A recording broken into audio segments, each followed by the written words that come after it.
Sir, আপনার কি আর কিছু লাগবে? আর 2টা চিকেন বার্গার। Okay sir.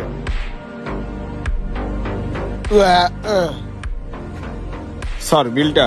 ভাই আমার কাছে তো টাকা নাই ভাই, খিদা লাগছে তাই আইয়া খাইছি ভাই। আপনি এখানে ফাজলামি করতে আইছেন? এত বড় রেস্টুরেন্টে খাই এখন টাকা নাই? ভদ্রমতো টাকা দেন, না কিন্তু আমার চাকরিতে থাকবো না। টাকা দেন। ওই ওইটার এদিকে আসো। জি স্যার। কি হয়েছে? এক ভদ্রলোক খাওয়া দাওয়া করছে, সে টাকা দিতে পারছে না। চলো তো দেখি স্যার, এই যে। কি হয়েছে আপনার?